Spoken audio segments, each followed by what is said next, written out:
Society will collapse in 2040.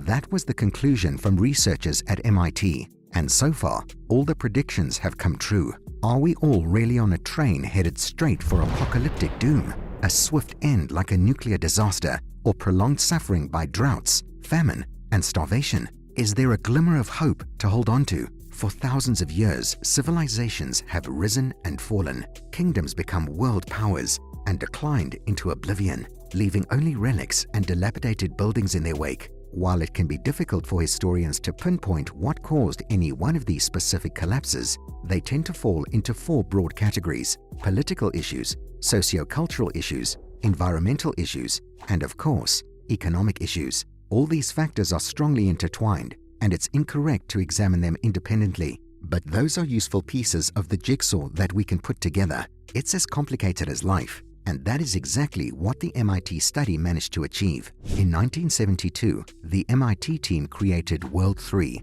a computer model of the global economy using dynamic systematic models to replicate complex real-life systems.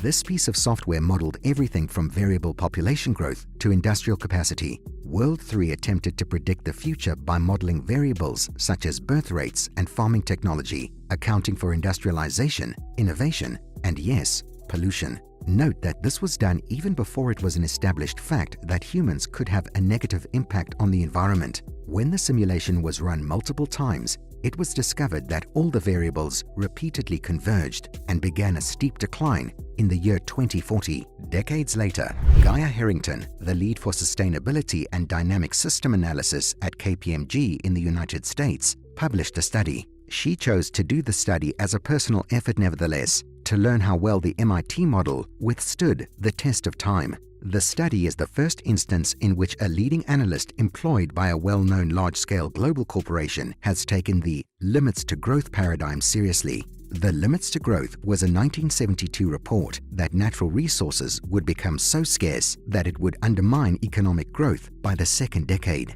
As it turns out, we are living through a phase of global economic contraction for the first time in the 21st century, not because natural resources are unavailable as predicted, but by the lockdown policies. According to the peer-reviewed scientific report, industrial civilization is likely to deplete its low-cost mineral resources within the next century, with debilitating impacts on the global economy and key infrastructures within the coming decade. The study, the 33rd report of the Club of Rome, is authored by Prof. Ugo Bardi of the University of Florence's Earth Sciences Department and includes contributions from a wide range of senior scientists across relevant disciplines. The Club of Rome is a Swiss-based global think tank consisting of current and former heads of state, UN bureaucrats, government officials, diplomats, scientists, economists, and business leaders. Harrington's study was released online by KPMG in November 2020 and was published in the Yale Journal of Industrial Ecology.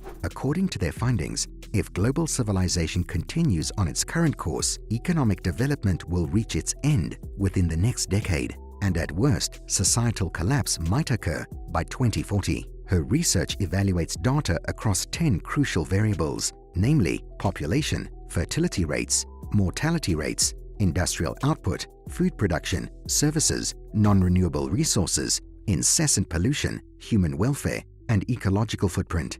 Guess what she found? The latest data from our world right now most closely aligns with the two hypothetical scenarios from 50 years ago. For example, we already have the population decline from advanced countries. Declining birth rates lead to an aging population. An aging population will put more financial pressure on younger workers to care for the elderly, either directly by caring for them at home or indirectly through taxes to fund pension schemes. This financial pressure will mean younger workers have less time and less suitable conditions to make a family of their own, so we are left with further declining birth rates. This is most evident in countries like China, the United States, and many countries in Europe. We won't fail to mention Japan, where adult diapers outsell baby diapers. This is actually a very important example because it confirms the MIT study. While the study accounted for hundreds of variables in its computer-generated economy, it was more interested in tracking 5 of them,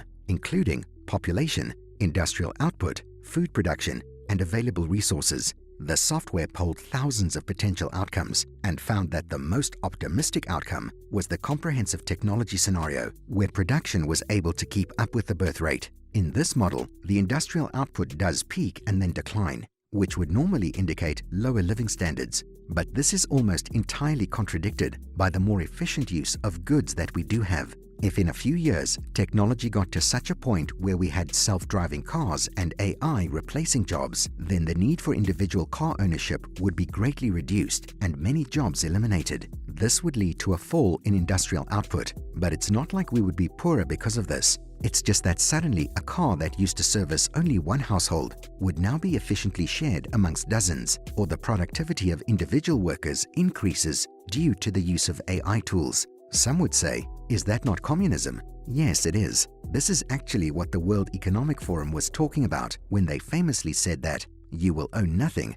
and be happy about it. That's why you're right to be skeptical about giving up so much control. But what do you think of self-driving cars and AI? Let us know in the comments section below. The Club Rome report, in line with MIT predictions, also suggests that coal production will peak by 2020, while uranium production will peak by 2050. It also reads that nuclear power expansion is unsustainable due to, quote, gigantic investments in uranium mining, which requires more energy than the mined uranium can produce. According to the report, proposals to extract uranium from seawater are useless due to the energy needed, leading to a, quote, unavoidable production decline within this decade. The Club of Rome report adds that in the absence of a major technological breakthrough in clean energy production, such as nuclear fusion, which had been thought to be improbable, recycling, conservation, and efficiency in the management of the planet's remaining accessible mineral resources will need to be undertaken carefully and cooperatively with the assistance of cutting-edge science.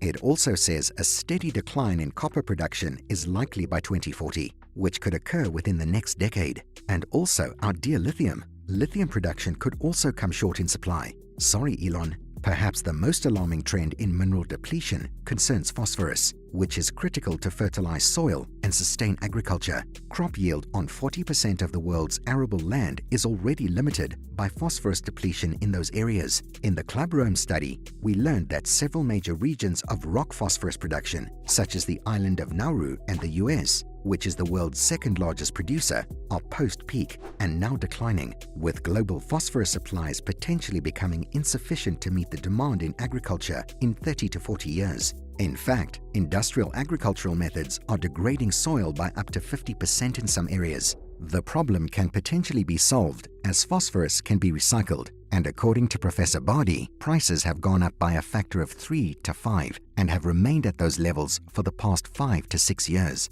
They are not going to go down again because they are caused by an irreversible increase in production costs. These prices are already causing the decline of the less efficient economies, say Italy, Greece, Spain, etc. We are not at the inversion point yet, but close. Less than a decade. Does this mean we are drawing close to the end? One thing you should not forget is that our modern civilization is the greatest ever known, hundreds of thousands of times wealthier and more advanced than even the most massive empires of history could have imagined. In the past, there was only so much your money could get you. For example, no matter how rich you were, until 1945, there were no means of combating infections as efficiently as what we now consider mere penicillin. King Louis XIV was rich, but his time was one of almost universal poverty. And when people's gifts and talents are underutilized, we are all poorer for it. So despite their relative wealth, they couldn't dream of all the amenities that you think nothing of, like running water or enjoying music privately no matter where you go.